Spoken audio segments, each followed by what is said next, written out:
Bonjour, alors dans cette vidéo, je vous propose de parler des positions baissières et plus précisément de voir comment on peut limiter un inconvénient majeur des positions baissières qui est l'érosion de valeur temps assez importante dès qu'on décide de conserver ces positions un peu plus longtemps que la durée que je recommande en général qui va de 3 semaines à 2 mois.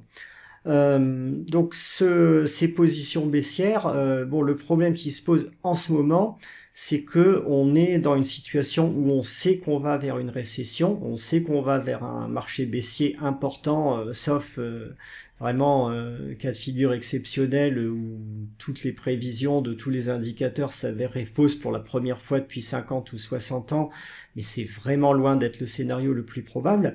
Par contre, on a un gros doute de timing à court terme. On ne sait pas vraiment quand est-ce que la récession va se déclencher, si c'est dans 2 semaines, dans 1 mois, dans 2 mois ou dans 6 mois. Ou voilà. Ça ne devrait pas aller au-delà du second semestre 2023, mais c'est très possible qu'on ait encore des conditions économiques favorables tout au long du deuxième trimestre 2023, avec des marchés qui pourraient à ce moment-là résister encore quelques semaines, voire quelques mois et bien se comporter. Ça, on n'en sait rien. D'un autre côté, vous avez vu que ces dernières années, lorsqu'il y a des démarrages baissiers sur les marchés, c'est souvent brutal et avec assez peu de signes avant-coureurs.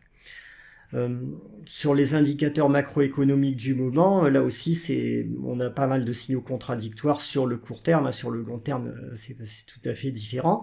Vous voyez l'indicateur GDP Now, en ce moment, on est sur une prévision de croissance à 2,3% au premier trimestre 2023 aux États-Unis, donc c'est un chiffre qui est pas si mauvais.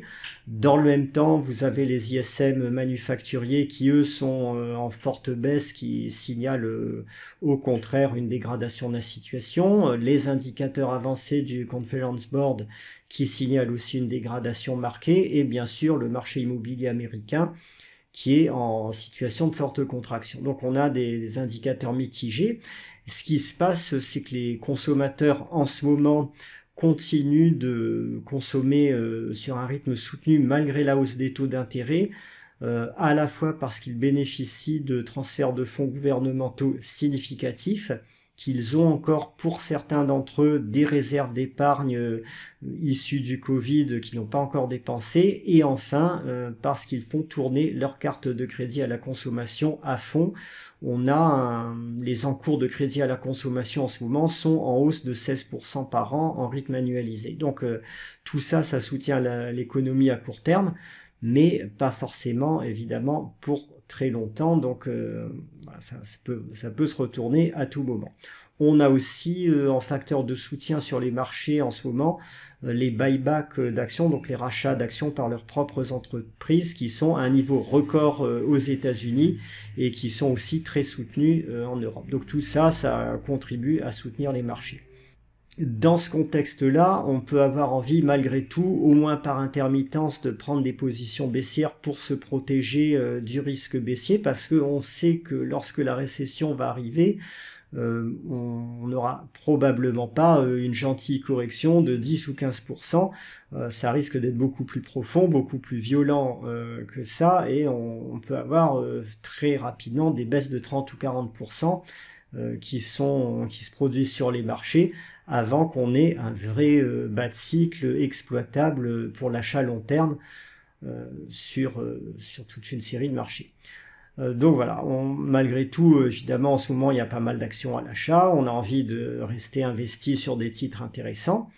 Alors, comment on fait pour prendre des positions baissières sans subir d'érosion de valeur temps trop importante? Alors, je vais vous donner quelques ordres de grandeur.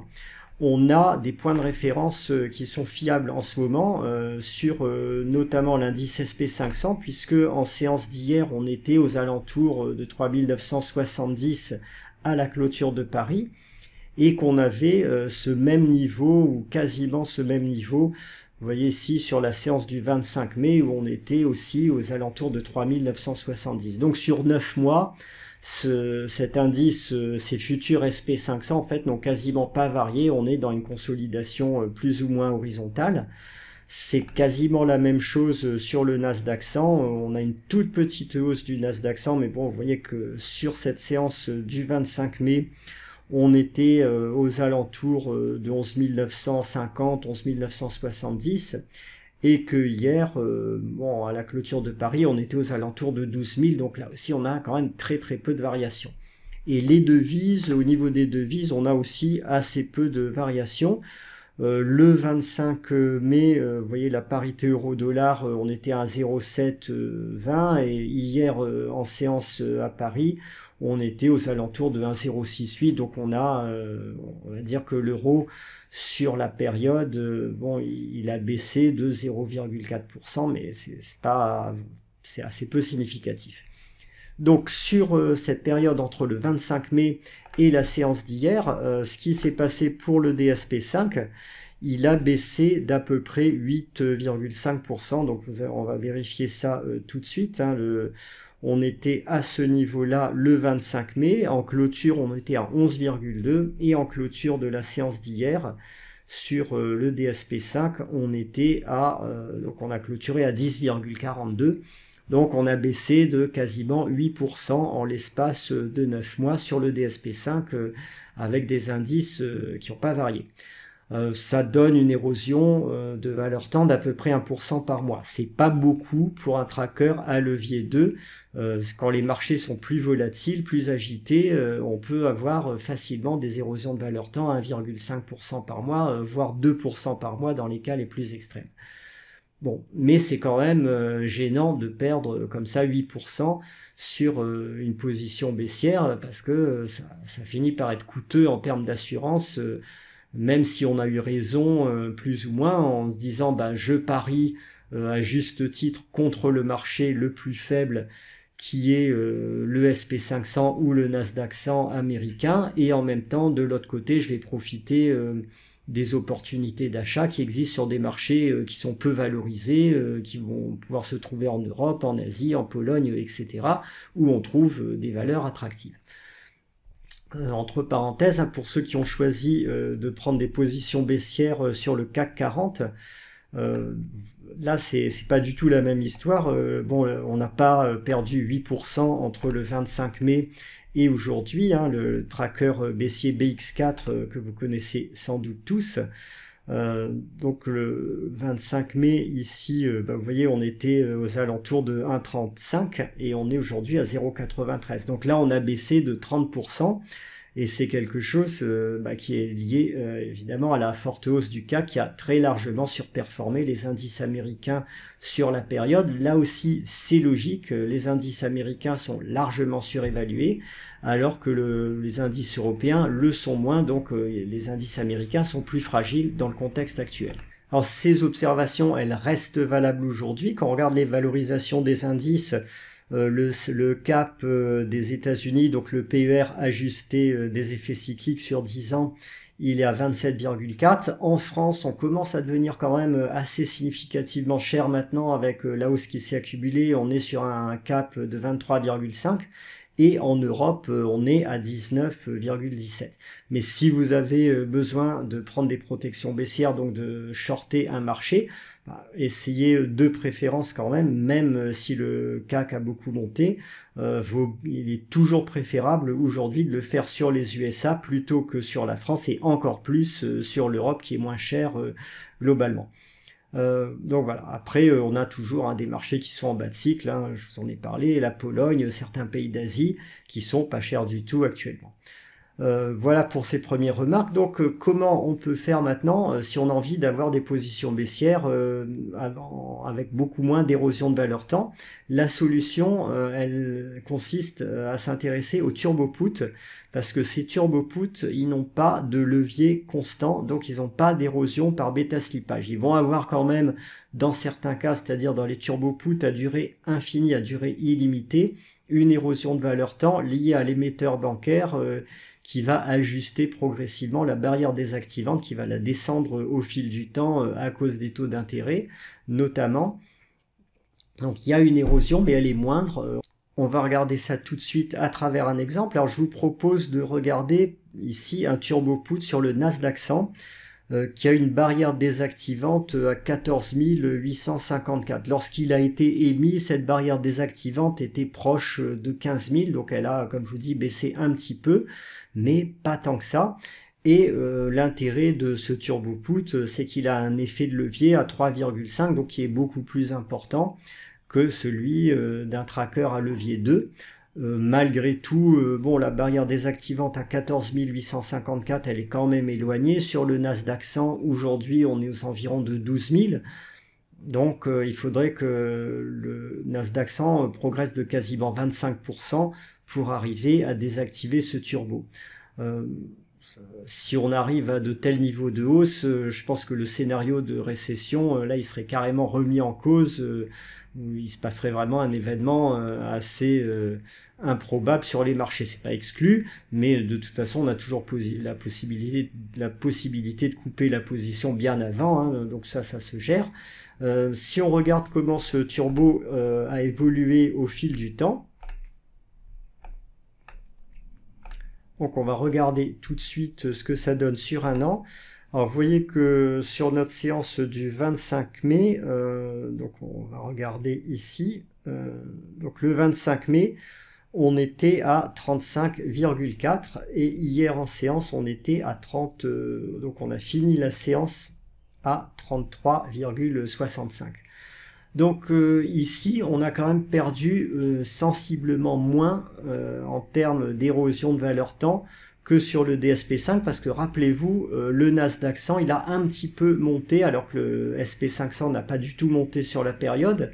En ajustant de la petite hausse du Nasdaq 100 sur la période, on peut estimer que ce turbo a subi une érosion de valeur temps de l'ordre de 4% sur l'ensemble de la période. Donc c'est à peu près 2 fois moins que le tracker baissier à levier 2.